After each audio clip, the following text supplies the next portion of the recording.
I'll entertain a motion to open the zoning board of appeals. So moved. All in favor? Okay. Okay, the first case we'll take up will be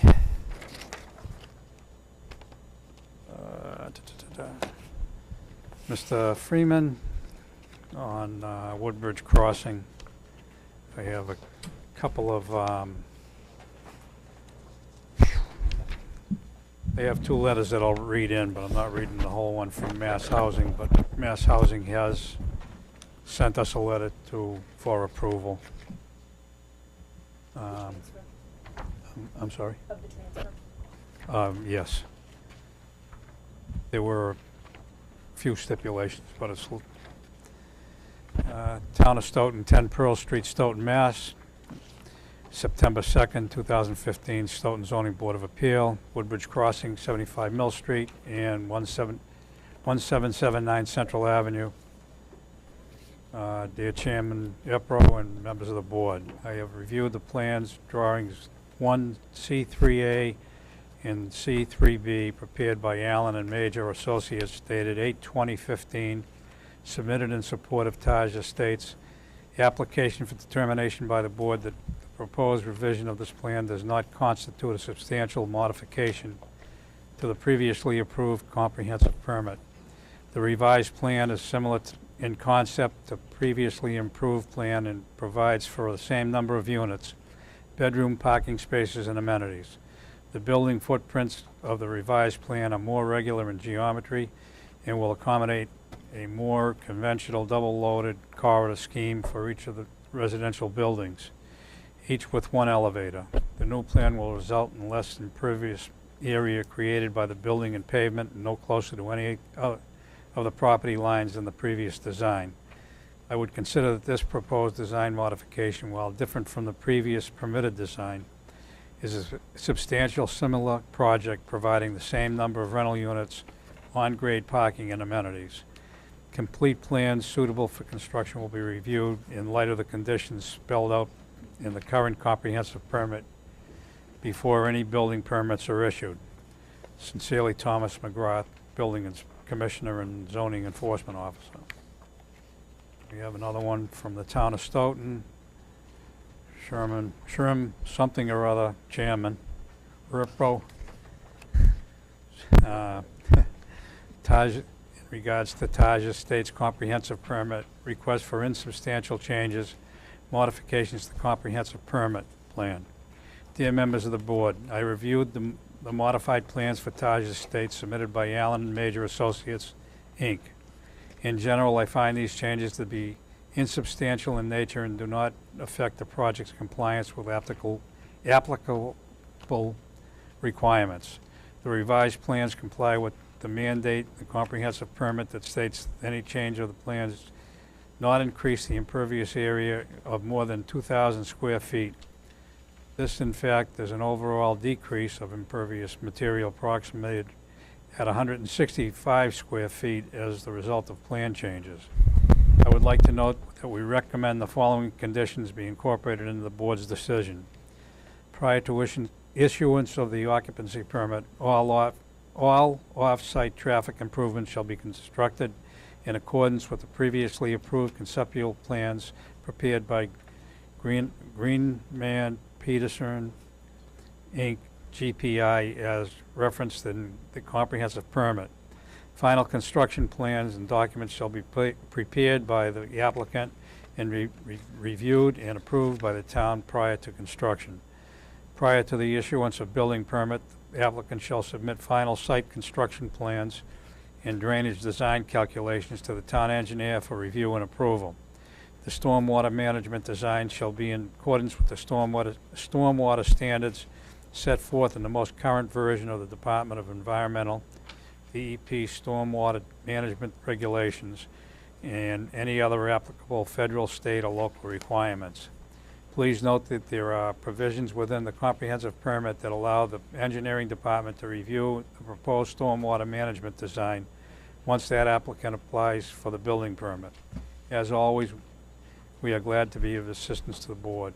If you have any questions, please do not hesitate to call me, Mark J. Tisdale, Town Engineer. and then we have a letter from Mass Housing. I take it you read. Okay. Mr. Freeman. Oh, Thank you. For the record, Peter Freeman, Freeman Law Group, representing the applicant, and Bob Clark from Allen and Majors is here, and Mo and Raj Ahmed from Taj Estates LLC. There's one other letter I have a copy of, which I assume that well, maybe it was sent to the applicants. It's addressed to members of the board, though. Did you get the letter dated August 20th, 2015 from the fire chief? No. I'll briefly read it because it's short, and then I'll hand it in since this is an original. Do you have copies, one of you? Because this is the copy we had. We can give those these. Okay. August 20th, 2015? August 20th? Yes. Yep, August 20th. And it says, "Dear members of the board, I've reviewed the modified plans for Taj Estates submitted by Allen and Majors Associates, Inc. In general, I find these changes to be insubstantial in nature and do not affect the project's compliance with all applicable fire and health safety codes and requirements. It is my understanding that the project will be constructed in a single phase and that there will be two access egress ways to Central Street and Mill Street at all times upon first occupancy. Based on this, I am supportive of the proposed emergency vehicle-only access way with a crash gate and lockbox to Island Street." So I'll give you this original. We have a copy. So the last part of that, I think the permit still allows, and it may be unless the applicant is changing it. We're not requesting a change, but what was the question at the meeting last time was, if it's built in phases, are there going to be the two access for vehicles, access points? And the answer is yes. So as long as there are two, which the fire chief said that's what he wants, then that's what we're doing, so it is okay. So in a nutshell, unless you wanted any further explanation of the site plan, it's up on the easel from Bob Clark. I think we have established what, number one, the regulations require in terms of showing insubstantial. And number two, I think we've satisfied your questions that you wanted to check with these folks to get reassurance that these changes were insubstantial and weren't affecting any of the safety factors, et cetera. So leave it at that. One thing I should say, by the way, Bob can show it if you want, but you folks suggested or requested that he show a continued walkway on the plan as it's been modified for this request, so he's done that, so that the walkway would come all the way. So there's a walkway from the backside to the, Building number 5. Chairman, I would just suggest that the revision date be provided for the record for that plan. What is the revision date on that plan, Bob? August 21st, 2015.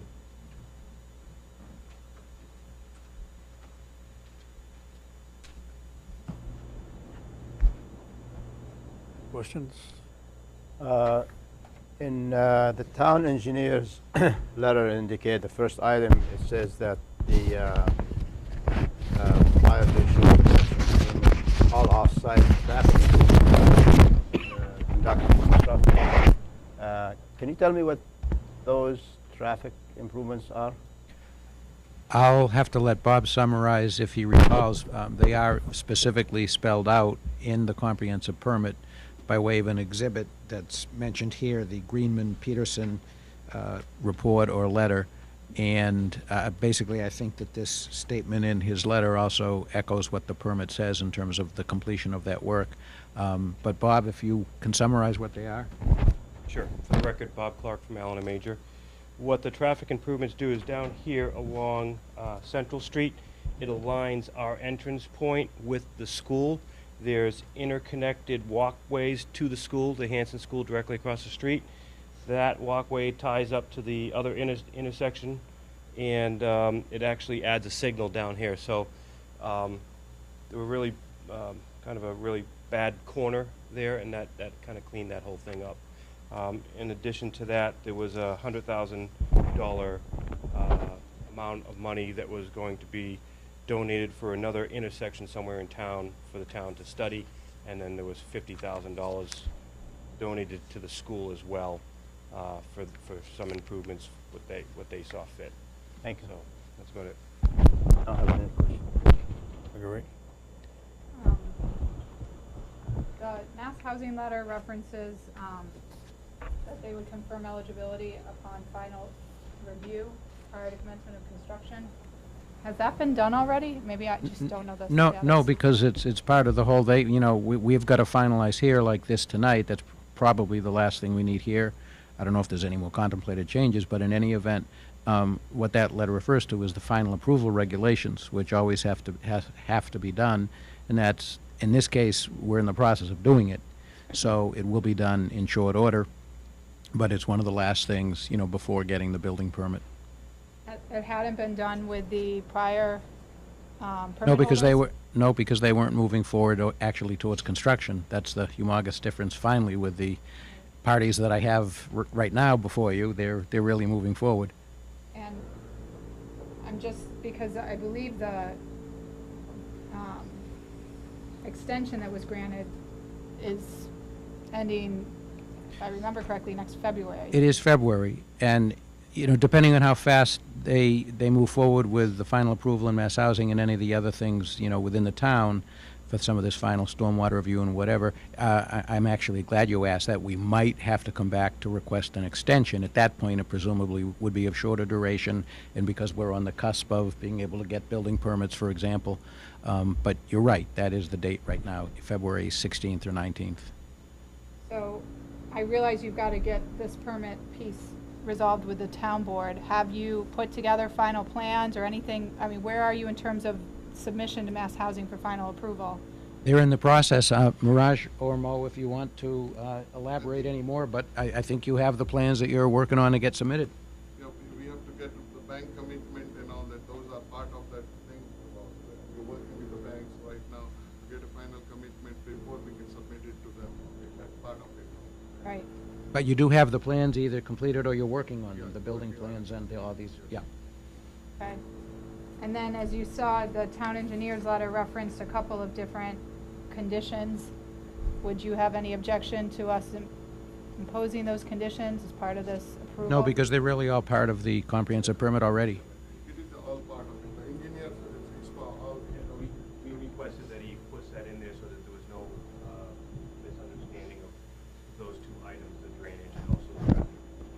Right, And so, that's per the comp permit, the original comp permit.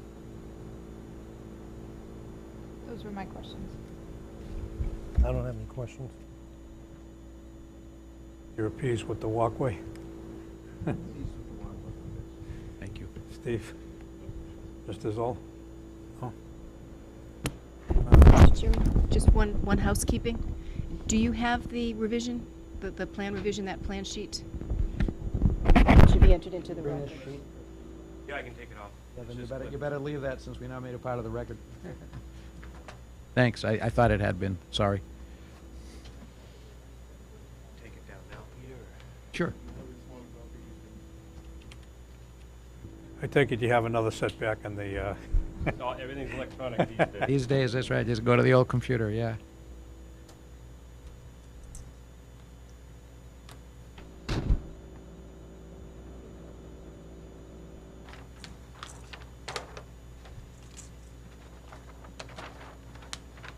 Rolled or folded, this is mine. You can roll it for Won't make now, much so difference won't right now. won't mess up their table. Probably put it in the file. yeah. We'll put it in the Woodbridge box.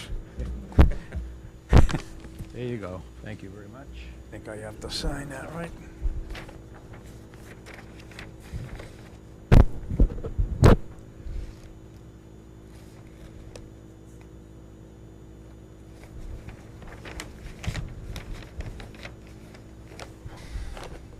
Mr. Chairman, if you're going to ask me to write the decision, I'll just ask Attorney Freeman to perhaps have that plan electronically sent to me Oh, sure. so that I can Okay. write the decision. Do you have any questions about this? Okay. Is there anybody in the audience that wants to speak on this one? None of you want to speak? They want to get out and stop building. Yeah. Okay, what's the wish of the board? Did we already make a, I can't recall recall our vote at the last meeting, did we already make a determination? I think we agreed to extend the decision as to whether or not this was a substantial or insubstantial change. We voted that yeah, Tonight. So that's the first part of the decision. right, we already voted that it was an insubstantial change for the I think we change. extended the time to determine that. and then you extended to Right. Yeah, I don't think you voted yet on the insubstantial, so I would presume you do that. And as I say, they're not really new conditions, but we certainly don't object to your adding these to this finding. We need to have a motion for, We have to find that it's first, this it's is an an insubstantial insubstantial change. decision. Insubstantial change, correct. Right. What you did last time was the transfer. I think that's what you're thinking of. What's that? You did the transfer at the last Oh, meeting. right, Right. okay, all right. Now- I make a motion that the changes in case number 3949 are insubstantial changes on the plan dated August 21st, 2015. A second. August 24th. August 24th. Oh, wait a minute, No, it's August, 21st. Revision date, Bob said was August 21st. Is it? oh, that's by the Okay. fire department. Yeah. Yep, says revision. There a second? Yep, Marguerite Oh. seconded. Oh, all in favor? Aye. Okay, And then now, we want to make a motion that the conditions of the town engineer set forth in his August 26th, 2015 letter be incorporated into the board's, I guess, approval of this insubstantial change? Determination of Determination of insubstantiality. insubstantiality? So moved. You're in a second all- or move it? I'll Oh, second no, it. That's yeah. fine. who made the I thought motion? You? I didn't think you were making a motion the way that you had originally started it. That's okay. I'll second it then. That's fine. Okay, all in favor? And Okay, when you started out, you just, All right, thank you very much. good luck. Thanks. Mr. Chairman, I'll put something together for Mary. I'm sorry? I'll put that together for Mary, and she'll get that to you. Okay, Do you want to Thank give you. a vote to authorize the chair to sign? Go ahead. yeah. I make a motion that the chair sign the decision on the Azure State's comprehensive permit. comprehensive permit in case number 3949. All in favor? Aye. All opposed? No.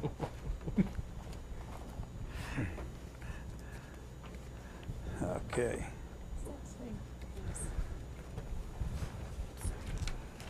Good night, everybody. Thank you.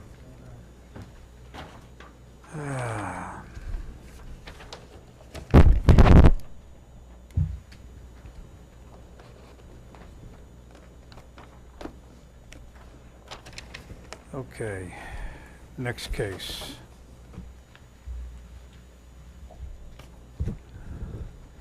Case number 4159.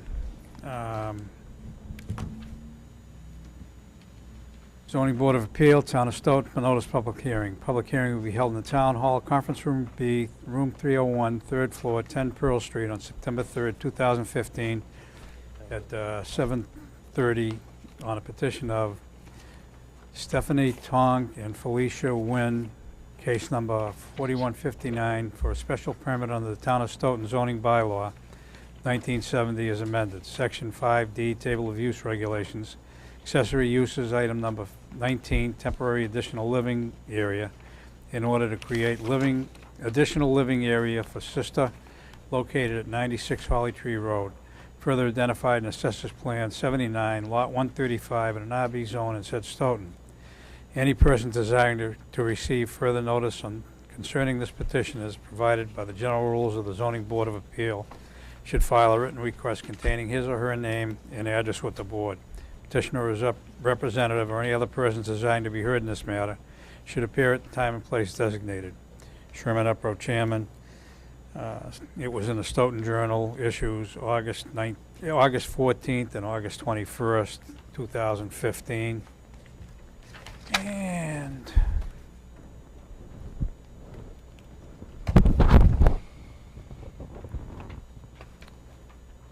we have no correspondence. and the others went out. So, Motion to open case number 4159. all in favor? Aye. Motion to waive the reading the abutters and to take the answers to question 8 as written. All in favor? Aye. Okay, Stephanie Tong or Felicia? Nope. Hope I didn't ruin your name too bad. Would you like to explain to the board what you would like to do? We purchased the house back in April with the accessory unit already intact from 2 owners prior. So we're just putting it on record and applying for the special permit for accessory use.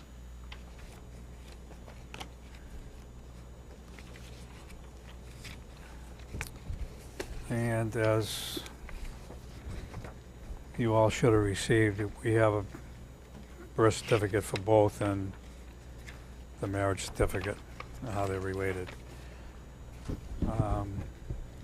Questions? Raj? Tony? Tony? No question. No questions? Mrs. Mitchell? It's actually for the building inspector, Mr. Chairman. I'm not sure I understand why we're talking about an accessory apartment here, because they're both the owners. I mean, I feel like when we've ruled on accessory apartments, it's usually a family member of an owner. But here you have 2 owners, and I'm comfortable still ruling on it tonight, but I don't see why, especially as I look at the definition of temporary additional living area in our bylaw. It's authorizing the conversion and use of a portion of a single-family dwelling into a separate living area with cooking facilities for a family member of the owner or owners. We're talking about conversion of a area of the single-family dwelling for another owner. And I don't know that that meets the requirements. I just wouldn't want to have us have to Yeah. continue to Well, vote on these if they're not needed. my understanding was that what we were, and I may be mistaken, and I haven't looked that closely at it. I thought that this was a continuation of an existingly, a previously approved in-law apartment by new owners of the property. But, and I'm not, I may be mistaken, but that's, that's not the case? So I'm not sure what the what your understanding is. What my understanding was that this for lack of a better word, in-law apartment, the accessory temporary living area at this address has been was approved for a previous owner of the property. Yeah, a few owners ago, Yeah. there was a permit for Yeah. the owner's mother-in-law. Yeah. The people we purchased the house from didn't have a permit at all. They weren't aware of such regulations. So I think what Mary, Martin, the secretary in the department, suggested to these folks if they wanted to have clear approval to use the property the way they are, that they should come back to this board. So that's why they're here. And as for your specific question, I'm not really sure. I mean, I feel like we do a lot of this review here on the zoning board, and I understand why it's important when we're talking about bringing someone else into the house, but when we're talking about 2 owners, both of whose names are on the deed, and as I'm reading through the permit, my other question is there's 3 people living in the house, but it looks like this in-law area is for one of the 2 people who owns the property, rather than that third. I would expect it to be for that third person who doesn't own the property, which is clearly not the case. It's probably one of your spouses. it's Um, I suppose. Yeah, he's not going to be in one of the separate areas. So maybe you will. But Well, it's just that. I think it's just sort of the owners, not immediately previous to the owners that these folks have purchased the property from.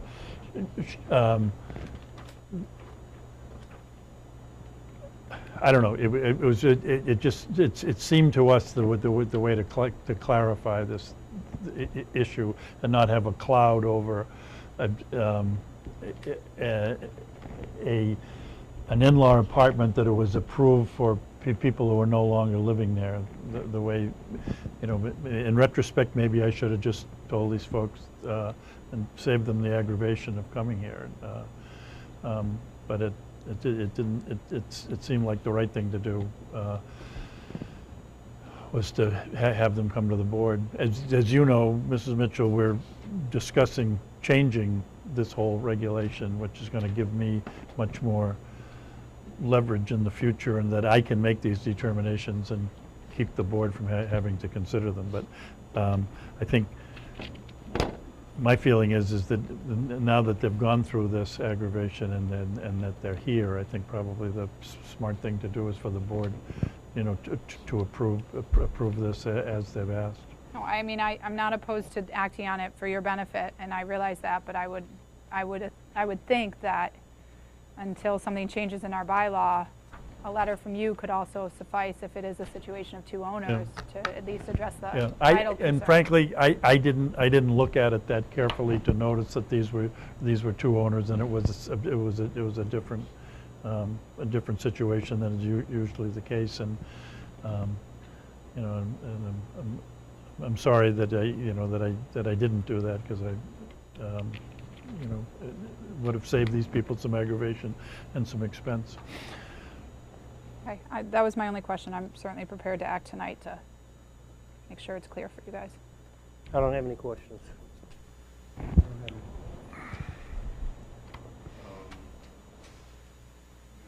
That's fine. I think it still fits within the language of our bylaw anyway, because we can just say that. Well, the whole thing is they're related, so that's the major issue. They're not. One is It's still not. a sister of the owner, Yeah. still a family member.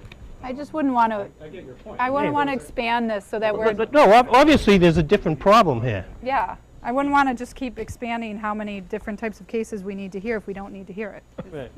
No, there's an additional problem, but it's not us. But when a realtor goes into a house, they come to the town hall and see these apartments in there that are supposed to be taken out when Right. it's over, and they're supposed to let these people know that nothing against. I'm not going to vote again. I'm just saying this is a totally different issue than because if they didn't know that the apartment was a legal apartment, Right. then No, I know. I agree with you. That's what these pieces are, and I think they would certainly need something from the building inspector that would say it's allowed because they're two owners, but if somebody other than the two owners were to be living there, they would need to come back to the board for a permit or they have to take it out. or take it out. Yeah, I agree with you. That's what the law says. Not that I necessarily agree with Right. that. I But feel the same way. Well, the only thing you have to take out is the kitchen. right, The temporary kitchen would have to come out. right. And Not that what is a temporary kitchen? something that can be taken out. Right. Well, anybody can take it. Yeah, exactly. I don't have a problem. Okay. Mr. Zoll, do you have any questions? Okay, I have one question.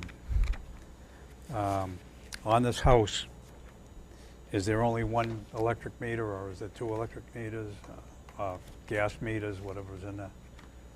I believe there's one large panel downstairs One. in the basement. Because I don't want to see it turned into a two-family Oh, house. I don't know. I just know the panel inside. When you get Just one of the Just one. meters outside. I just don't One on want to the see it outside. turn into a two-family house. Right. And I don't have a problem with this at all. So, what's the wish of the board? Oh, anybody in the audience want to speak? You want to speak against it or for it? We were confused because we thought they were adding to the No, No. according to what's here, that it's the same.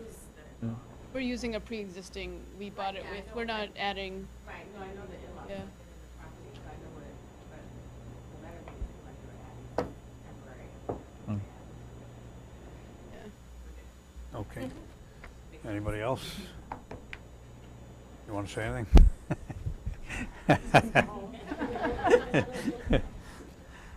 I make a motion, we grant the special permit in case number 4159 as for the temporary additional living area. With With what? if one of the sisters moves out. Oh, that yeah. They notify the That's- building that- that- inspector. That's on the, Part of well, it's on the decision. Yeah, it's part of the requirements. Okay. There a second? Second. All in favor? Aye. Good luck. Actually, they don't even have to wait the No, they 21 don't, days. because they're not doing anything. Yeah. 91. Okay, so where am I here? Who was the, oh no, you're here. I'm sorry? Sorry, I skipped you, it's the regular.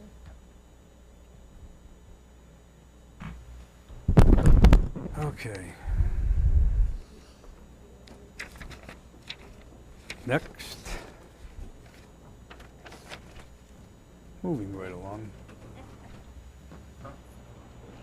Hello. Okay.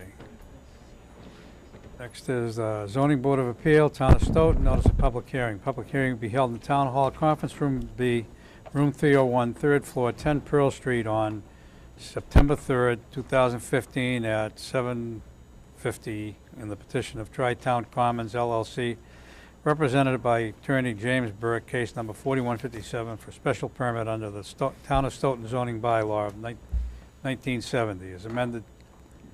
Section 5D, Table of Use Regulations, Principal Use Retail and Trade Items. Item number 4B, fast order food establishments in order to operate a fast order food with drive-through located at 630 Washington Street, further identified in Assessors Plan 55, Lot 166 and 167 in the general business zone in said Stoughton.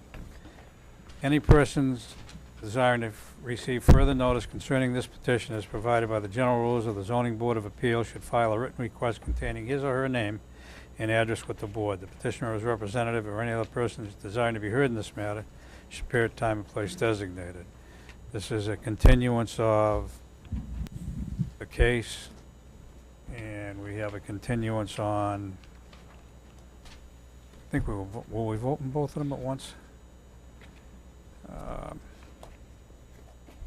Now let's do the first one first. Mr. Burke. Mr. Chairman, members of the zoning board, thank you very much. As you indicated, this is a continued public hearing, both in the special permit and the sign variance. To bring the board up to speed, there was a considerable discussion at our last hearing about some issues related to traffic and traffic analysis. The Town of Stoughton, in fact, engaged and hired a traffic consultant, and Greenman Pedersen, in fact, performed the work for the town. We had an opportunity to review it Tuesday of this week, and in the process, I tried to do a very quick turnaround. And we have Brian with us. And Brian, come on up. He's going to be happy to respond and answer any questions. But he, in fact, submitted a technical memorandum with comments based on the Greenman Pedersen report. And I don't know what you've seen and what you haven't seen. But we're happy to be here and talk about it. And even if you don't have the material in front of you, I can let Brian go through the technical review and then provide his comments to you as how he thought that they were relevant to this site, or maybe possibly may not have been directed to the site, but more an overview of the general area. Brian? Well, wait a minute, before he gets started, let me just explain something to you.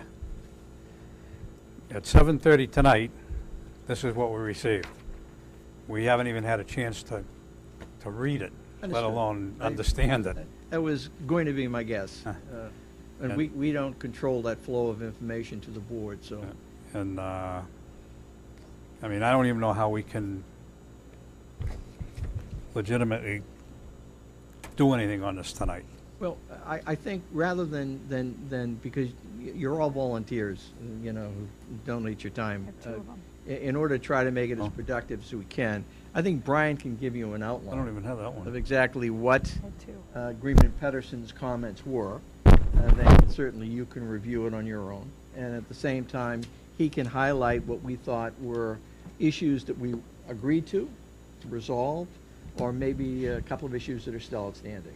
So maybe we could do that as you go into your review of the documentation, if that makes sense. That's fine. Brian? Good evening, everyone. Brian Bizel from Howard Stein Hudson. I just want to, before we get into the GPI review and then our response, just want to take a step back and just formally say that we responded. You had, from the last time we met, 9 points of additional analysis that you wanted conducted. We did all those 9 points. One of those was the peer review. Hopefully you got before tonight our follow-up traffic study, which was from July 2015. No, all right. So we will make sure the town engineer gets that, and he has a copy of it already. We'll make sure he forwards it on to you. So basically, we did the counts at Lincoln Street and Washington Street as was requested during that last week in June. We had the early dismissal. We had a PM peak hour to make sure the 2015 volumes were not higher than the 2014 and previous volumes we used, and we also did Saturday counts to make sure that there wasn't a high pedestrian peak demand on Saturday. So that is outlined. That report itself is 10 to 15 pages, I believe, or 6 pages with a lot of appendix. Everything is in there that you had requested. The short answer is that none of the data that we collected is higher than the weekday PM peak hour, so that is still the critical peak. It's higher. There's as many. The pedestrians were in the high 20s during the early dismissal, during the weekday evening, and during the Saturday midday. So essentially, there are 3 peaks that are the same. However, the weekday midday, when the early dismissal is, and the Saturday midday has much lower traffic volume. So the critical peak hour between the Sonic, the pedestrians, and the traffic volume is still the weekday evening peak hour, the commuter peak, when people are getting their dinner on the way, will be getting their dinner hopefully on their way home. I'll just flip through here. We found the Sync Row results that were issues. There's clarification in there. It was a couple of different reasons, typos and some other short answers there. We've provided attached to it is the Sonic Traffic Manual that has their national standards that determines the trip generation. Their trip generation is twice as high as ITE, which is what we usually use. We also then counted the existing Sonic up in Wilmington, which found that it was between ITE and the Sonic Traffic Manual. So the data, again, that we use, the trip generation we use is the highest that anything that we have between all the data points that we have. So again, there wasn't a need for additional analysis at that point. We did the ATR counts to get weekday and Saturday daily volumes. We did turning movement counts at Lincoln and Washington Street, and again, that was for 2 reasons. 1, to get pedestrian volumes, and 2, to make sure that the 2015 volumes have not spiked beyond what we expected them to, and they haven't. The 2015 volumes that we collected were slightly lower than the adjusted volumes that we had used. We had used volumes from 2014 and 2013 and then adjusted them up to account for traffic growth. And essentially, the traffic growth that we use hasn't occurred. The 2014 volumes and the 2015 volumes are about the same. So therefore, again, we used in our original traffic study the highest traffic volumes. So again, we had already analyzed the critical peak hour. We conducted signal warrant analysis for Lincoln Street and Washington Street. It does, and that's one of the reasons why we had the ATRs, was to get more volumes than just the peak hours or the peak periods. So using that data, we had an ATR, which is the tube on Washington Street. We had volumes for 8 hours, and we also had a tube on Lincoln Street, so we had volumes for 8 hours there. We met some of the signal warrants there. And the important thing to know about signals is that it's not if you meet the warrant, you put a signal in. You can't put a signal in unless you meet the warrant. Just by meeting warrants doesn't mean that you should put a signal in. So we'd have to go further in depth to see if a signal would be appropriate there. Just meeting the warrants, again, doesn't mean it's time for a signal. So they would take more more data and more research than just doing what was requested of the signal warrant analysis. We did a safety analysis, which is crash data essentially. We got those from the Stoughton Police Department, which was requested. Their data they gave to us was from January 2012 until July 2015, essentially right when we requested it. They gave us the most recent data that they had. There's also Mass DOT data, which tends to be less thorough than the local police department data. That data is not even out for 13 or 14, so we have the most current and the most detailed traffic data. Even using that, we're below the Mass DOT district crash rate for an unsignalized intersection. And again, we're using a database that has more crashes in it than the Mass DOT data. So being below the Mass DOT data when you use police local data is very unusual. So the fact that we actually we're barely under, we're at 0.53. The crash rate for this area of Mass DOT District 5 is 0.58, but we are below it, so there isn't a vehicle safety issue at the intersection. I had already touched upon briefly the Sonic trip generation. We went to Wilmington. We counted there to make sure that, maybe New England just loves Sonics the way we love Dunkin' Donuts, and their trip generation is out of control. We found it to be less than the national average for Sonic, but higher again than the ITE data, which is based on all kinds of fast food. So again, what we had used in the original traffic study is the peak critical hour. There's a table in there that compares everything. Those were your 8 or 9 points, your 8 points, and then the 9th point being that you wanted the peer review. Unfortunately, we just received the peer review ourselves on Monday or Tuesday. We completed a response to those comments last night and got it to the town engineer this morning. And they weren't privy so much to understanding why we did the follow-up study. So some of their comments go against what you had requested, and I'll get to that. The crash history, your comment was specifically that you wanted crash history for Lincoln at Washington Street. They then went in and said, well, you should have gotten crash history for all the study area intersections. We had also looked at Washington Central and Washington and School. But again, we weren't requested to do that, so we didn't. Our impact on those intersections, the other 2 intersections, is very minimal. So even if there is a crash history issue, which there seems to be at Washington and Central, it's not going to be exacerbated by this project. So to go back and do all that data isn't going to change any of the conclusions or the recommendations of what's been done before. So at this point, we're hoping that the board would agree that it's analysis that's above and beyond what's necessary. They also had a request in there to get the DOT data, which, as I said before, is older and not as thorough as the Stoughton Police data. So we really don't see the necessary for that. They have a question in here, a comment about, let's see, we had a typo in our traffic study.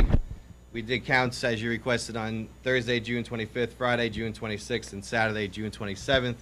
When you get our follow-up traffic study, I incorrectly wrote, I believe, Thursday, June 27th, which doesn't exist. It was just I put the wrong numbers in with the wrong days. So they wanted clarification on that.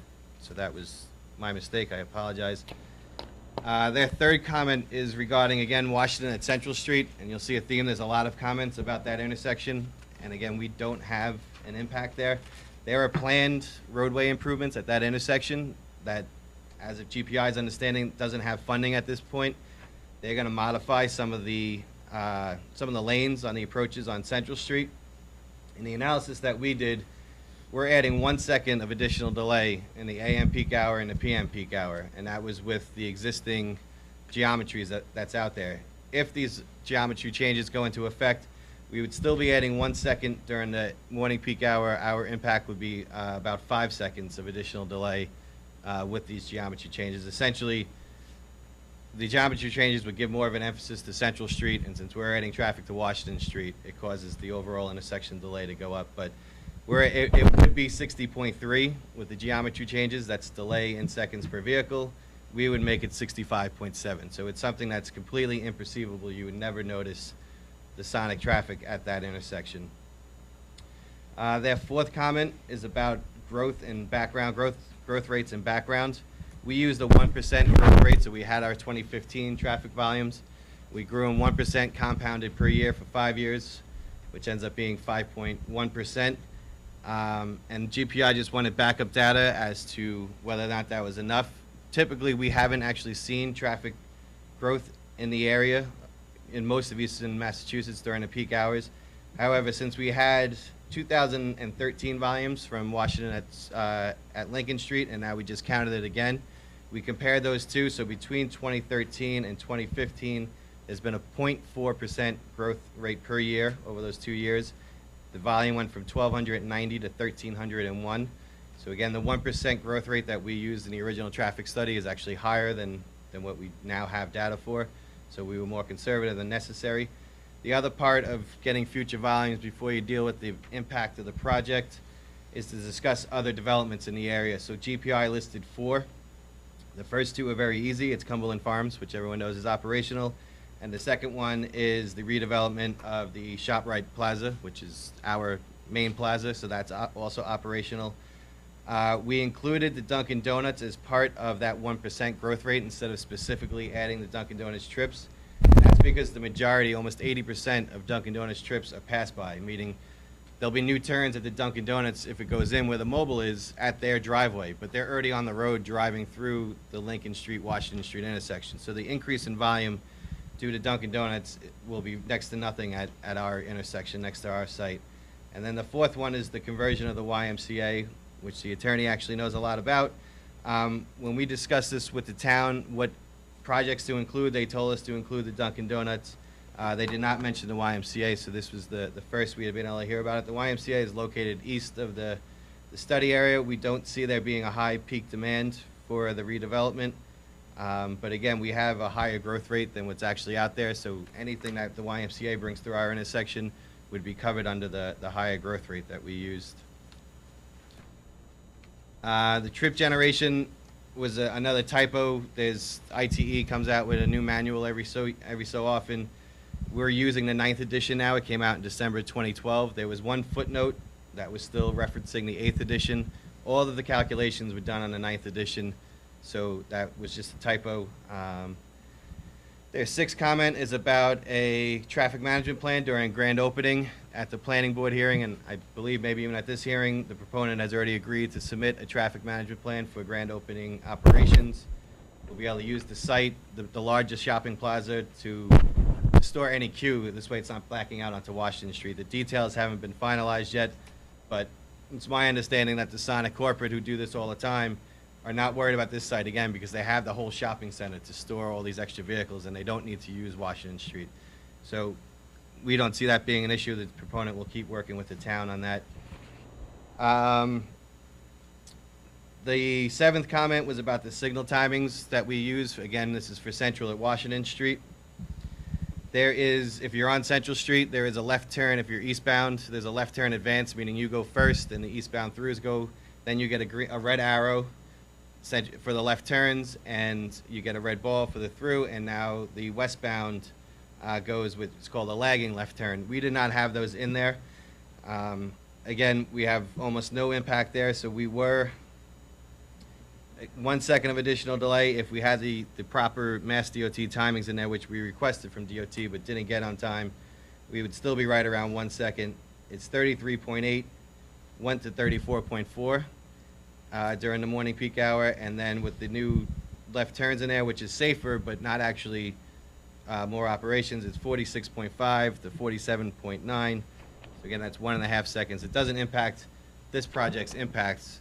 The impact on that intersection with or without the left turns if they're leading and lagging the way they actually are in the field. So, even though we knew we weren't having an impact, we just ran those quickly. The 8th point is about the access driveways. There seems to be some confusion on GPI's part about how the site would operate. We never got to talk to them about things. So they just they had questions about how somebody, if you had the drive-in, not the drive-through, but someone come and bring the food out to your car, how would you exit the site? It's one way away from Washington Street, and you can't go around because there's the double drive-through lane. So the intention is to take the bollards out, so they would then use that shopping plaza and then go out to Lincoln Street that way. For some reason, they were confused and thought they would go out into the shopping center, then back into Sonic at the other driveway that has the bollards up, and then out the Sonic driveway. So it's much simpler than the way they were reading it. I'm not sure why they thought they would be coming back in, but if we discussed it with them, I'm not sure. I'm pretty sure that they'd understand that it's the bypass lane essentially is through the larger shopping center. They also had a concern about left turns out of the site onto Lincoln Street. Currently, as everyone knows, if you're approaching Washington Street from Lincoln Street, there's a pretty lengthy queue that happens during the peak hours. That queue blocks the driveway, so they do not want to have left turns out of our driveway. The proponent is fine with that. We are currently trying to design a median that would restrict the left turns. This way it's not just a sign, and it's not an enforcement issue. You can do a median that forces vehicles to the right, so you'd only be able to make a right out of the site. You would be able to make a left or a right into the site. So the proponent agrees it's not an issue on our side. It's just, a matter of, we just, again, got this letter earlier this week, so we haven't gotten the plan updated yet. They also requested, for some reason, combining the driveway that's next to the Rite Aid with the Sonic driveway, and we don't recommend that because of what I just said. If you don't want to go through the drive-through, you can go through the Rite Aid parking lot and exit onto Lincoln Street back by the Rite Aid building. If you combine them, now you start losing your flexibility of getting in and out of the site. There was a question on site distance. We did not conduct site distance analysis because the driveways are existing. However, when I just came here tonight, we also didn't expect it to be an issue. Washington Street is very flat, very straight. Washington Street has site distance all the way up to Central Street, where the signal is, all the way down to School Street. It's well beyond something that I would even measure. Even if this was a new driveway, I would look and say it's over 500 feet. It's not an issue. The site distance from our driveway onto Lincoln Street, if we had left turns out, there's a bush when you're looking to your right towards the Rite Aid that kind of blocks. You have to pull out a little bit, but again, no one's making that left turn, so it's not an issue. The right turn out, if you look to your left, you can see all the way through the Washington Street intersection, so there's not a site distance issue. If for some reason there ends up being left turns out of that driveway, my recommendation would be to make sure the proponent trims back that bush so a vehicle doesn't have to pull out so far to be able to get the line of sight, and then there isn't any site distance issues. With the left turn restriction, that bush can get as wide as it wants, and it's not an issue. They had a question about the on-site queue storage, which it would be hard to respond to in writing here. As last time we were here, the Sonic corporate people gave a good description on how they manage the queue and where they came up with the distance between the order board and the pickup window. I wouldn't do it justice in words, especially and not even here in verbal. So hopefully, if GPI still has concerns, we can have a discussion with them and get them on board. And then the last request was for a bike rack on site, and the proponent has agreed to that, so that is not an issue as well. And that was a very brief, very quick description of everything that's happened since we contacted you. And we apologize for the last minute, but it was not on our side that there was a delay. We did try to make contact with the peer review, but as the board knows, they tend to be somewhat reserved in talking with the applicants. So hopefully we could have avoided some of the stuff, but the process has to work through, I guess. I have a question for you on Lincoln Street. You said that you're okay with them coming out of Lincoln Street and going to the right, Correct. not going to the left. But if they're coming down Lincoln Street, they can either come in. If they're coming up Lincoln Street, they can come into the lot, or if they're coming down Lincoln Street, they can come into the lot. Correct. But you're saying that you're going to have an island so that they can only go to the right. How?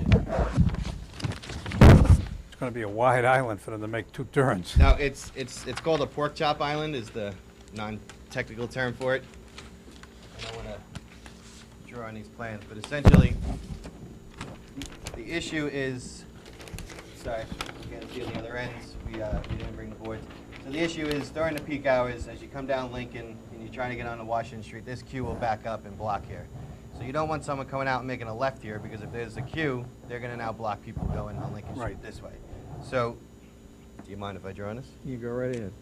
So what you do is you put in an island that's shaped like that, and it forces people to come out and make to the right, but you can still make a left in, you can still make a right in. Okay. So it's just really, it's just curbing for the most part, a little median. You make it raised, because if you don't have this, you have a no left turn stops, no Oh, left no, I turn know. sign there, and That doesn't mean anything. right. Usually, I am not for these, because what you force people to do is make a right and then U-turn somewhere. But because we have this driveway over here, people that want to make the left still have another driveway and still have an option. And the analysis shows that the queue doesn't reach back here as often as it does here, so this left turn out is not the same issue as the left turn out at this location. If people know the lot, I mean, the area, they know that if they take a right and go out, they can go up. Right, there's Maybe actually, there's this driveway, and then there's another little driveway. The driveway behind. that makes you, that's one way. Right. That you can come right down and come right back out again. So there are other options in this case. Usually just restricting a turn creates a problem somewhere else. But in this case, you know, we have other flexibility, so if that's what GPI thinks is appropriate, And then there's no The reason Bolliards for are us. gonna stay in that driveway up there and not in this one, or they're gonna stay in this one and not in that one?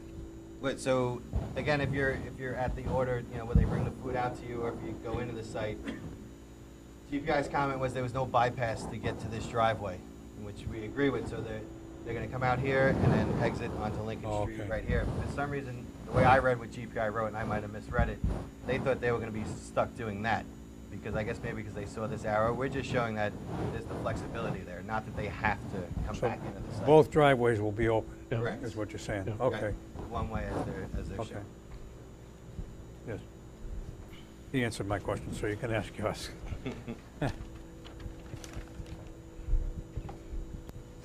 Shouldn't, you were talking about build-outs on 138, you mentioned Cumberland Farms. Right. But you did not include Prestige, who now has gas, used to be just a car wash. Now it Okay. has gas, it has a convenience store, Right. and they're close by. I mean, should that have been included in the? Well, no, traffic again, because impact? we just did the counts at the end of June. We updated the counts, and it shows that there isn't a traffic increase, whether it's from generic growth or from specific, you know, the Cumberland Farms isn't generating so much traffic that wasn't accounted for, essentially. I don't think they were open in June, were they? Oh, it's that recent? Yeah. Oh, they, Yeah. Prestige was open in June. They open in June? Oh, yeah. Yeah, Prestige was, and I think so wasn't Cumberland. Yeah, and so wasn't Cumberland, yeah. In either case, all of these uses, the reason why they, although you see people in and out of Cumberland Farms constantly, for the most part, it's people already on Washington Street that are stopping in there. So they're not new vehicles at other intersections. They're just new turning movements at the driveway. That's what's known as a pass-by trip. It's the same as if the Dunkin' Donuts goes in where the mobile is. They'll have a lot more people, especially during the morning peak hour, but there won't be new people driving through our intersection to get to that Dunkin' Donuts to then come back through our intersection. It'll be someone already on Washington Street that stops in at Dunkin' Donuts and then continues on in the same direction they were already traveling. Okay. We go in an order, or would? Yeah. What, we wanna, No, Raj? I'll wait my turn. Tony, Marguerite will get the floor. have questions? My question? Okay, thank you. So I want to thank you first for going back and doing those counts and studies. And the reason for requesting those counts were because Cumberland Farms and Prestige were not there during the time when the original counts were done and the original numbers. And that's why we wouldn't have a sense of how the volumes changed over time. And what you're saying is that really the volume did not increase at all, which is, I haven't seen the numbers, but I do believe what you're saying, so that's great. At least there is some level of assurance that, you know, what we are dealing with does encompass the entire impacts, right? So in terms of the crash data and analysis, I just want to ask you is that, what were you finding the cause of the accidents? What kind of crashes did we see out there? Sorry, it's been, we've done a lot of different things involved in this project since then. There were only 2 crashes between January 1, 2012 and July 16, 2015, so there's no way to get a pattern from 2. In our summary here, it doesn't even say if they were rear end or angle, but I could find that info in the appendix. So in the period of 3 years, you're saying there are only 2 crashes? That's what the Stoughton Police data says, yes.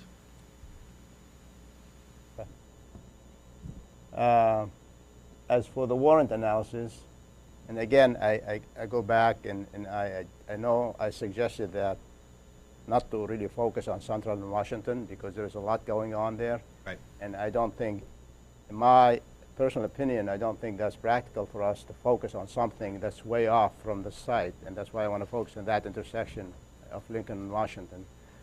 So when we did the warrant analysis, and as you know that there are multiple warrants, and I know you're correct in terms of if the signal is warranted for one warrant does not mean you should install a traffic signal. It just tells you that the thresholds are being maxed up to the point where you should start thinking about it. And if the conditions change, you may want to consider installing traffic signal. In this location, however, there are multiple warrants, like the school for one. That's a warrant by itself, right? Yeah, there's, so we ran, warrant 1 is the 8-hour one. That's based on, purely on traffic volumes, vehicle volumes. Did that meet? It does meet the warrant, and again, not because of our project, the existing volumes meet it. And then we also ran warrant 4, which is the pedestrian volume, and you would need 133 pedestrian crossings during a peak hour, and as I said, the 3 peak hours we counted, early school dismissal, weekday evening, and Saturday midday, we had between 25 and 30. So we don't meet the signal warrants for full signalization based on pedestrians. How about 4 hours? The 4-hour warrant, I guess if it meets the 8 hours, Yeah. it probably will meet the 4 hours, Right. right? That's the second one. yeah. So 4-hour between meets the peak school hours. area, the 4 hour, the 8 hour, that's 3 warrants, right? Out It of doesn't 8. meet well, it meets the school because it's located near a school. location Right, of right, the but school, not yeah. the pedestrian, right, Right. correct. Exactly. And again, this is all existing traffic volumes, not Sure. volumes due to the project. I mean, that's Right. not the debate, definitely. Sure, but- no, I'm but- just but the point clarifying. is You and I know that, just Focusing making on sure. that intersection, Sure. it has issues, and it does meet the signal warrant, what we're saying here, right? Correct. So looking again ahead in terms of what this site is proposing in terms of mitigation, which I haven't heard you saying anything. Are you proposing anything in terms of mitigation? Correct. So the quick run-through that I went through just discussed what was in the GPI conclusions and recommendations list. They had a much more detailed report, and in there they discuss pedestrian improvements at the intersection. I believe the proponent and the town have been in discussions about that, and they would know better of how that's going if they want to chime in. But you know, it's not. It was discussed in the GPI letter, but it's not then a recommendation that it should be installed. Yeah, we will. It might be helpful if we can, so that you get a direct idea. We've had a lot of discussions with the town about how we could participate in what is already an existing municipal problem. This project isn't creating the problem. There's always a de minimis impact that relates to the issues. Understand that, of course. But the question is, Adam Winstanley would like to just basically touch the point with you, as I think he did with the planning board. We feel a little bit like we were the last guy in. By far, we didn't create the problem, and we have a very small project. The numbers are very small. We think it's an exciting project because we think it'll bring something to the community that, in a sense, is a destination, and it's kind of exciting if that's what you like. But I think it's a point of progress for the community.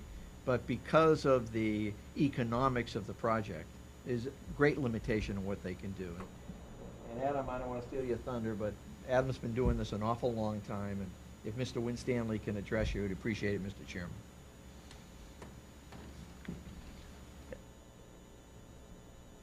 gonna grab this seat here.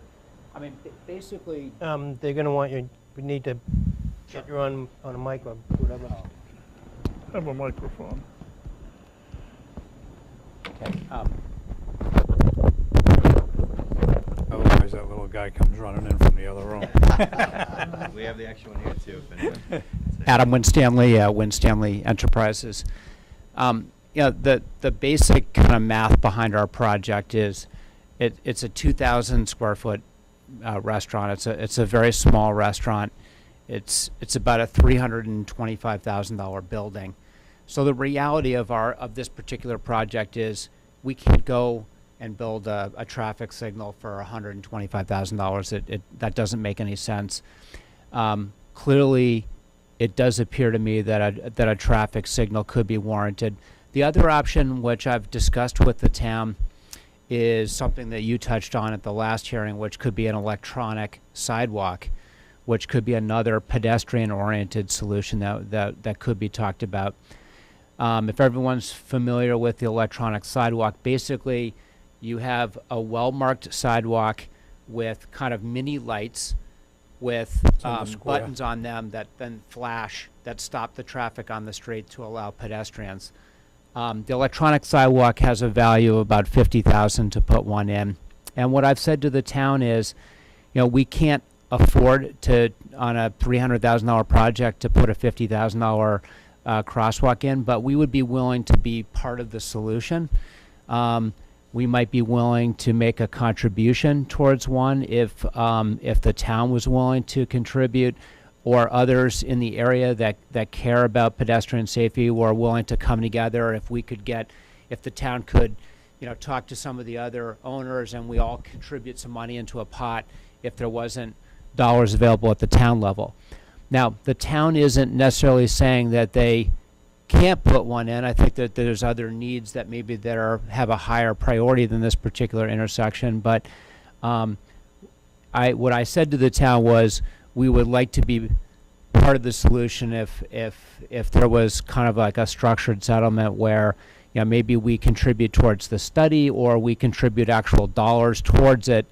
And that's like an ongoing discussion that we had with the Planning and Zoning Commission and as well as other members of the town staff. I think that's a graceful way to be part of it. And I think, you know, we kind of need some folks from the town to kind of come to us with some ideas. I like ideas. I mean, we certainly, since we've been here in town, you know, I have personally contributed to the State Theater project, and we're looking to be good neighbors here and be a part of solving problems. But the reality is, which I just have to be honest with it, if it was made a condition that we have to put a $150,000 traffic light in, we won't be able to go forward with the project because it's just not a large enough project to warrant making those economics worth. But at the end of the day, I personally, my personal professional opinion is that I would rather go for the electronic sidewalk to have a defined location where the pedestrians could cross safely, and I'd love to be part of that solution. And I stand here, you know, willing and open to work with the town and this board and other boards to figure out how to do that. And that's what I would recommend at this point. I mean, I do appreciate your, intention to participate in some sort of, improvements that can take place. Just want to clarify that, and I said that last time. By focusing on the warrant analysis for the traffic signal, there is in no way I'm asking that this side build a traffic signal, right? The point is we want to understand the order of magnitude. What are the impacts that's going to this site create in that intersection? And any kind of improvements that going to take place, I would rather see it right there where, next to the site. I mean, I don't want to take your money and say, okay, we're going to improve a site way down Route 27, for example, to make pedestrian access is good, because that we kind of defeat the purpose in a way. And then I agree with you that you are the last one on the block, and then we are not really looking at it, say, I got you kind of thing, you know, before nobody else could come. The point is we want to make sure that we are serving the town in terms of our review, you know. For me to say, okay, well, this is a small site, these guys just came in, and then, yeah, just approve it. And that's, I would not do that, so I'm just doing kind of my duties per se, to ask my questions and the things that I think that are applicable to the site. So, and in terms of the mitigation, for example, again, I'll ask again in terms of like sidewalk next to the site. If you look at them, I'm sure you looked at it, and you tell me about the conditions. And also in terms of accessibility, I mean, the ADA, the ramps there, are they accessible? You know, these things can be done economically. I mean, they're not that expensive, It's right? an interesting question you raised, because we had this discussion at the planning board. We also talked to the town engineer yesterday. Sorry to jump in. He went out to the site and he confirmed that the sidewalk on Lincoln Street side, correct, was in good condition and does not need to be reconstructed or fixed. Sure. He reiterated which he had talked about at the planning board, is doing along Washington Street from the corner to the driveway needs. It doesn't need to be fully reconstructed, it doesn't need new granite curbing, it just, the sidewalk needs to be tidied up. And I believe that was always the proponent's intention. You know, they don't want to make a, No, as we pointed out to the planning board, and it's a topic of discussion, the sidewalk is on the town's property. I understand It that. is not on our property. That's correct. You know, there's a whole line of cases that talk about not being able to require a condition of a permit of something that's outside of the control of a developer. In addition, fundamentally, and I've been through this in a couple of different forums, if you ask us to rebuild your sidewalk, that violates Chapter 30B.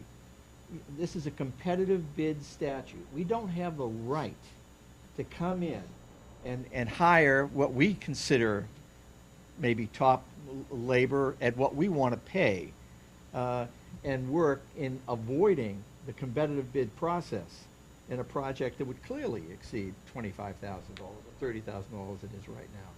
So what you're talking about is this developer coming in and doing work for the city that's in violation of the competitive bid statute. If you tell me that any improvements provided by the proponent on a town property, then I assume like every project in the Commonwealth has been violating that chapter. Well, no, not necessarily so, because oftentimes what you'll get is some linkage, which is financial contribution, and the municipality does the work, not the developer. And there's a huge difference. Not to interrupt you, but the good example, the case before you is residential homes. And they are proposing to do an off-site improvements of traffic signal, of sidewalks, and they're on Central Street. Those are town properties. The law is the law. I understand that. And I think if the Inspector General took a look at it, Yeah. he may have a different opinion than you would. I can tell you that we're doing hundreds of projects where the sites will always do some improvements off-site. They're on town properties, sometimes on state properties. The gas station at Central in Washington, they gladly said that we'll do the sidewalk, we'll do the wheelchair ramps, and those are on state properties, right?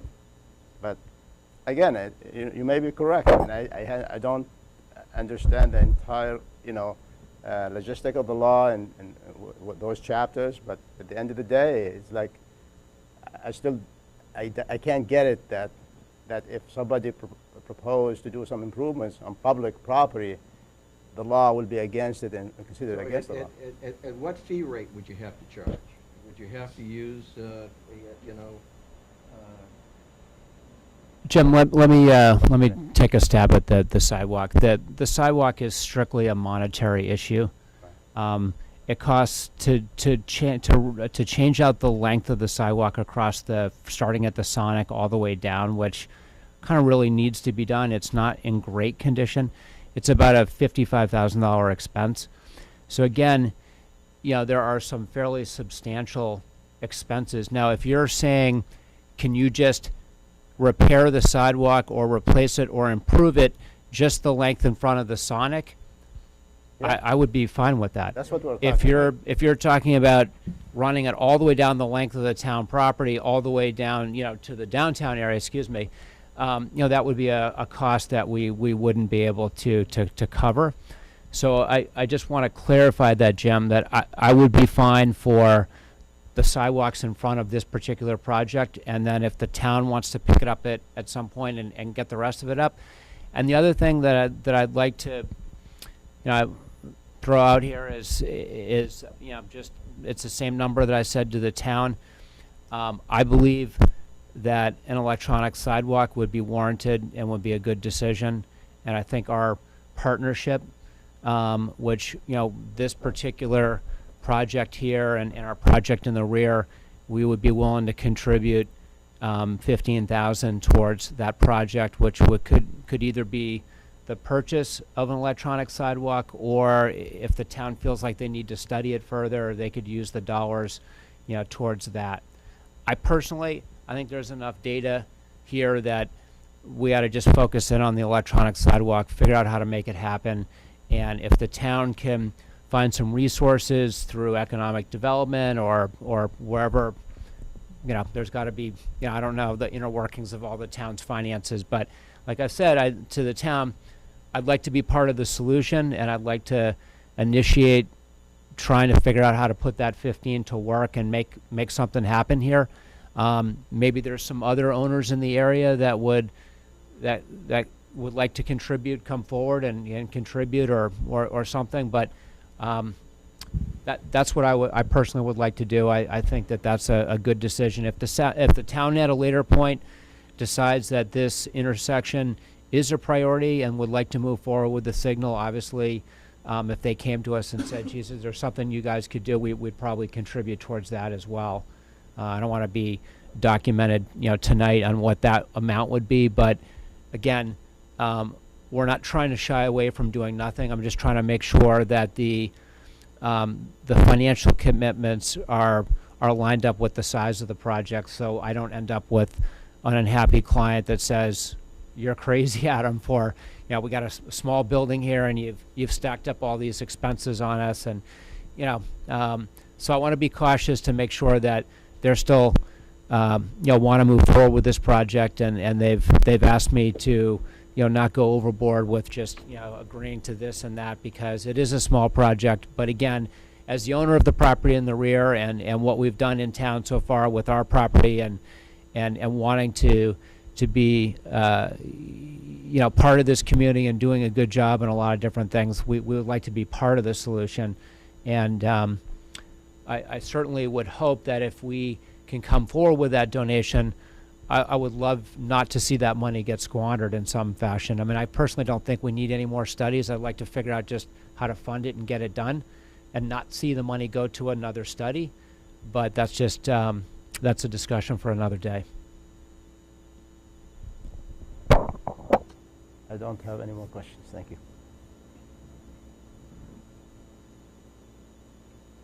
I'm ready. I guess I'd like the opportunity to read everything that's come in. I mean, we have Oh, yeah, I know. a traffic update we haven't seen. You've given us a nice summary. I appreciate it. Town engineer letter, some recommendations. Plus you guys have a new plan, a different plan? Sounds like you have a new plan, or you're going to Well, do some changes. Katie can't be here tonight. She had another commitment. We were kind of holding off finishing the plan based on, Okay, well, you yeah, well, we can't vote on anything if we don't have a plan, so.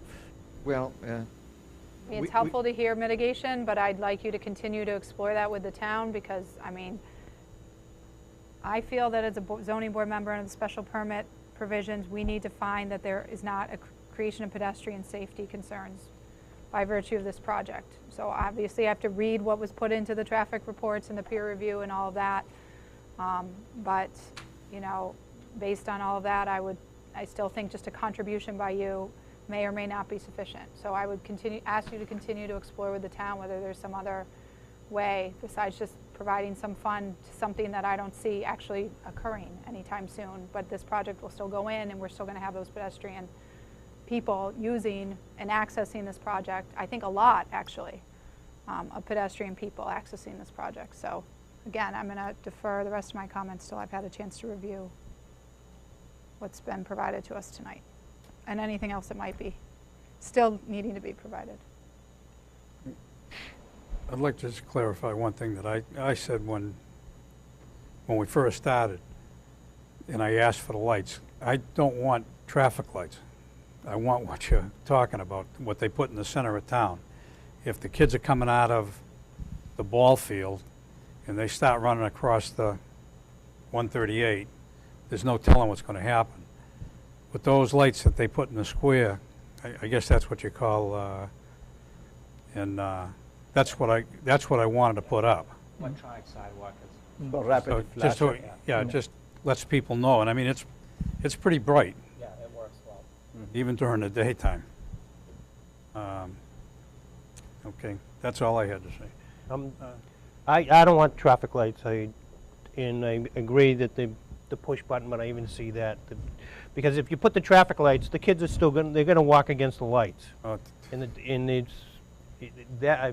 I don't think we need traffic lights there, and I agree that the flashing Right, triangle, and the RRFB or whatever they called it in here. But is, the benefit of those is you hit the button and you don't have to wait for your cycle, the pedestrian Right. cycle to come up. They start flashing almost Exactly. instantly. And So It's working pretty the good at people the are train supposed to station, so. stop, but- Right. And the other key too is that they only flash when someone pushes the button. This way, Right, when they do start exactly. flashing, you notice. If they're always flashing, people just ignore them. The other thing is, all the kids are gonna be going across, they're gonna hit the buttons. Yep, Uh, that's good. That's what you want. No, not all in a row. Dan, Steve? I would just state that I agree with the chairman and the vice chairman regarding the traffic light. The walking sidewalk. Yeah, Electronic yeah, sidewalk, not the lights. The electronic. Oh, okay. Mr. Zoll? You should have a mic right in front of you. On the top. Right on top. On the top of it, between the two wires.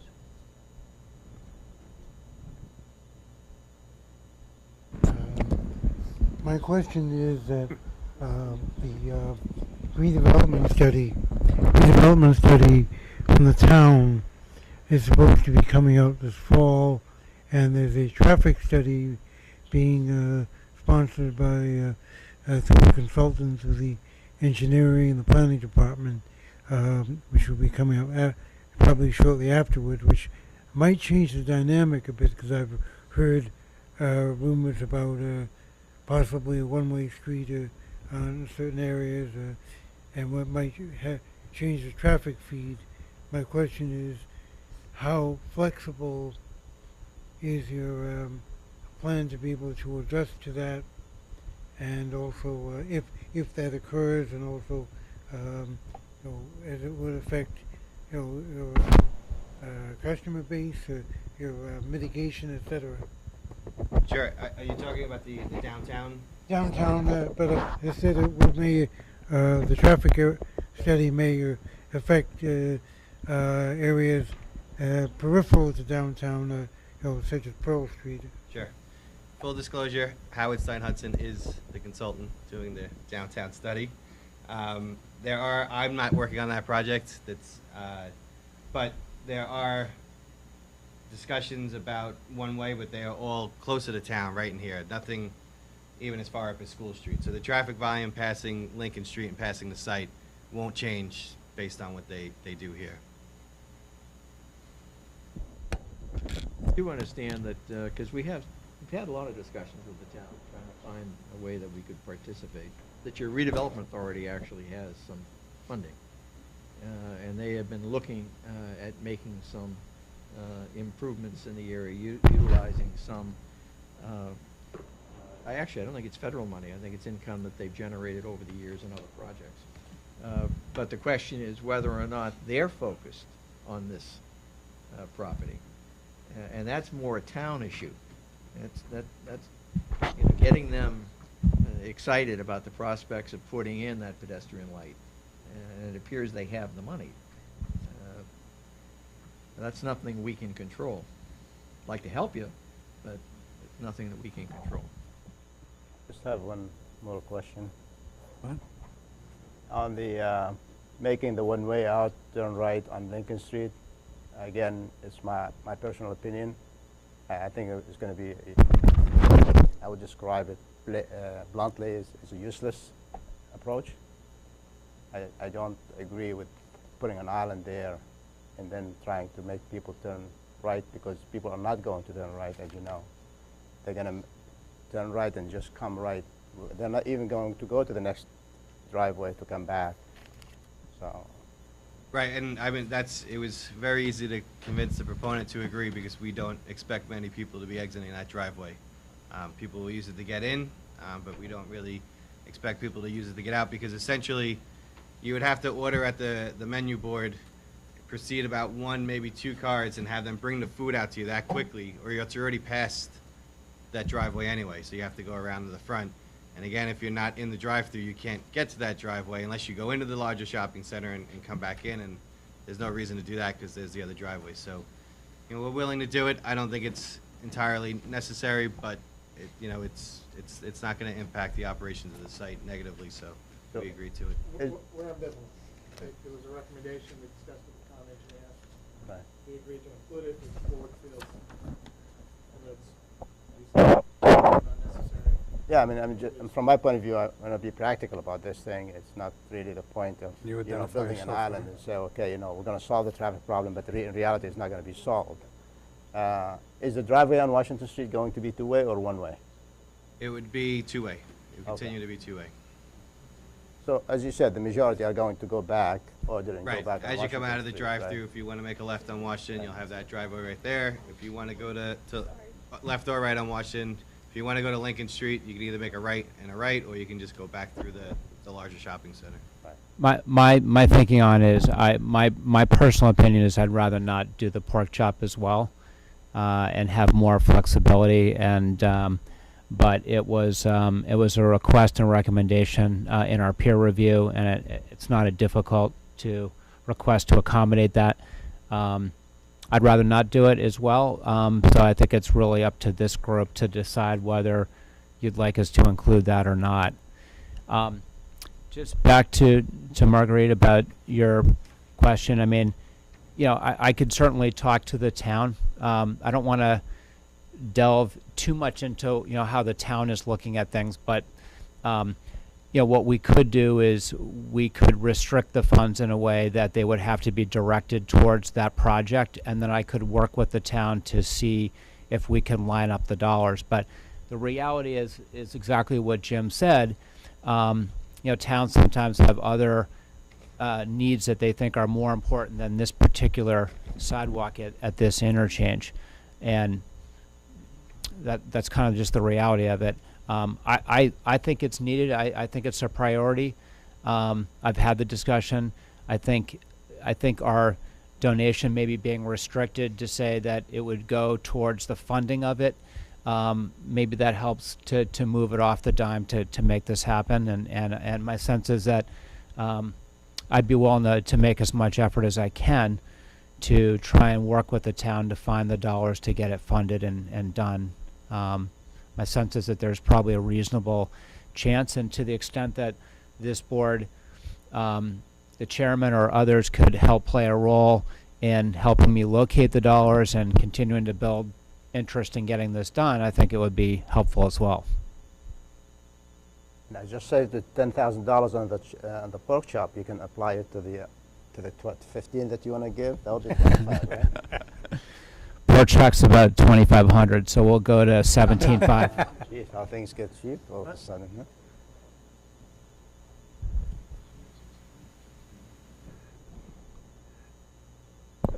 All right. We going to continue this? I hope. I guess back to the point of finalizing the plan that the board can act on.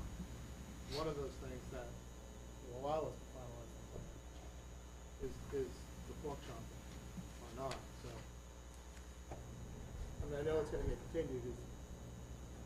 If you want us to finalize the plan the next time we come back, it would be great to have, whether that's in or out. Again. I mean, it's not my call, as I said. It's just my opinion.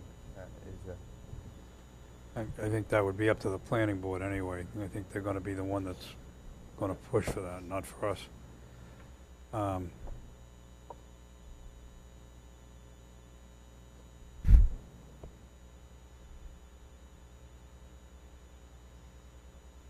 Well, it's up to the board. What do you want to do? We have to continue the hearing. Do we have a date to continue it to? I mean, we can't make a decision without a plan. Well, we can't make a decision with what we got either. Right. So we got to continue got the nothing hearing on this. to. But do you want to do it in 2 weeks? Can that's- we get the, I don't know what's available on the calendar.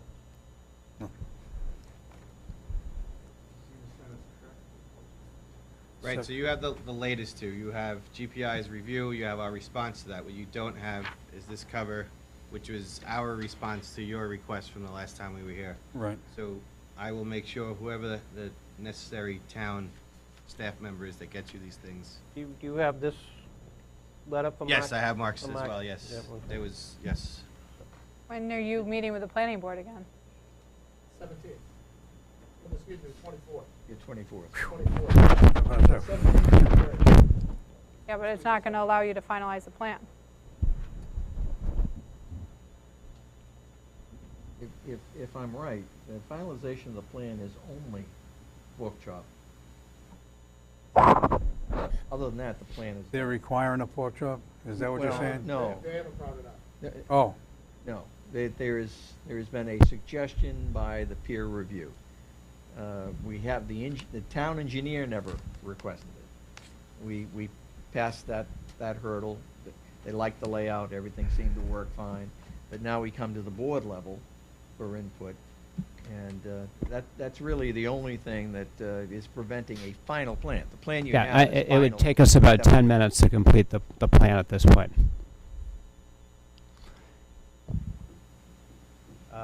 So Brian, you have all the data, right, summarized in a graphic format and the Yes, volume? yeah, our initial response to you has, Okay.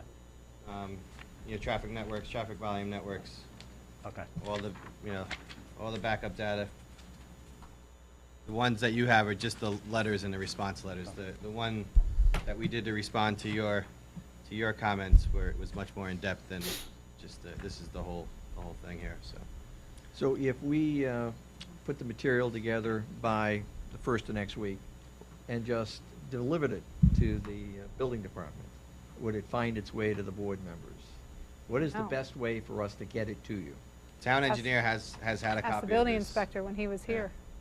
We're not, the town engineer isn't part of our department. Right, that's, Well, if you... I know, but it's a little strange because we have to go through him on the traffic.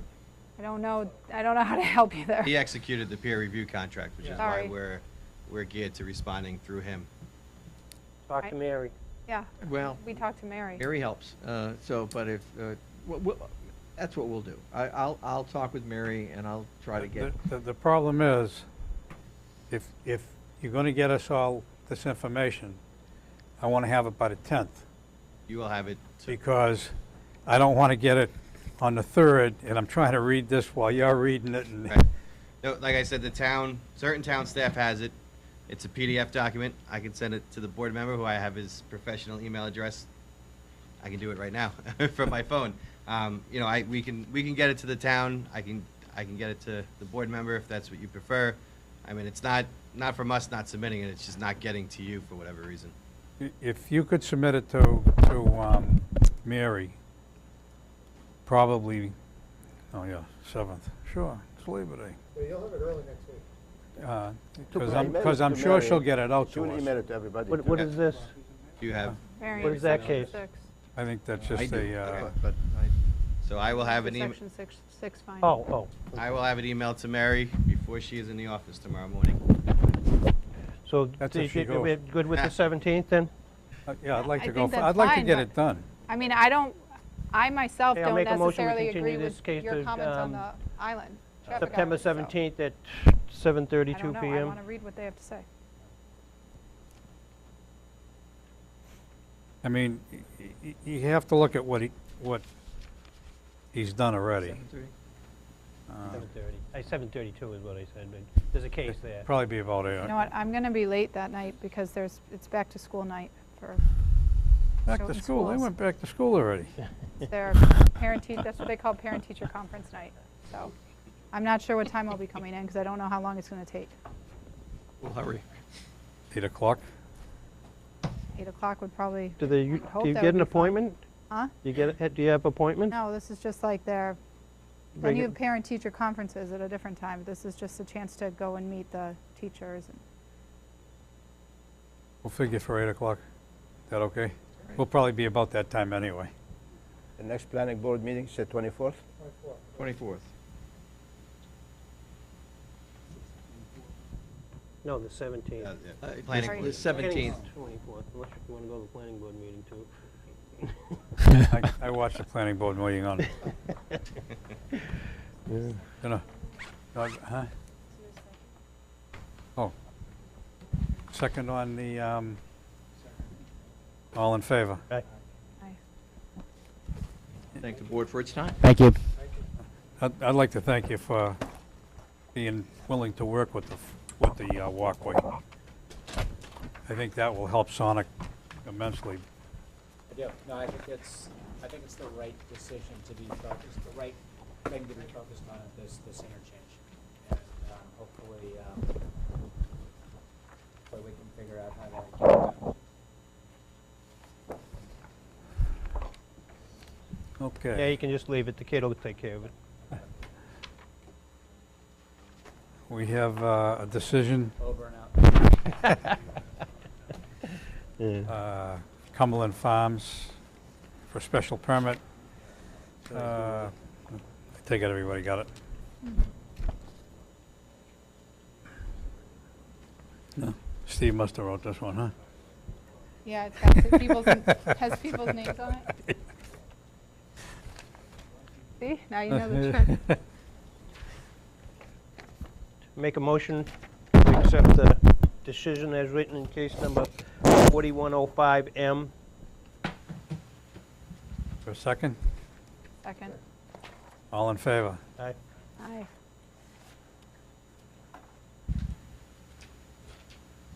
Do you need to go over these minutes though, right?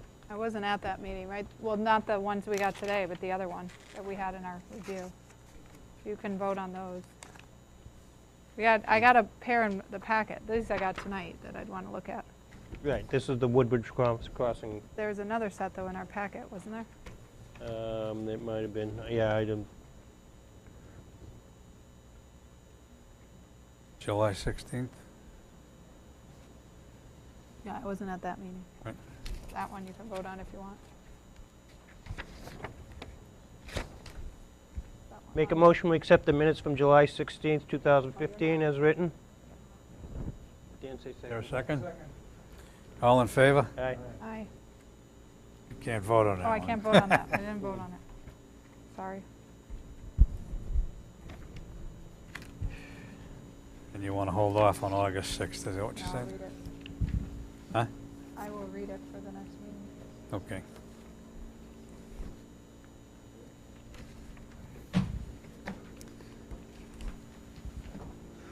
Okay, I don't know whether, I guess some of you didn't get the letter, but Faisal has resigned. No, Rahendra. Rahendra oh. resigned. Do you accept my resignation? Oh, you put that one in front of me. Rahendra resigned. You resigned? Yeah. Yeah, after all that. Okay, so just so you know, he, Motion to adjourn. Wait, wait, you're still talking, right? no.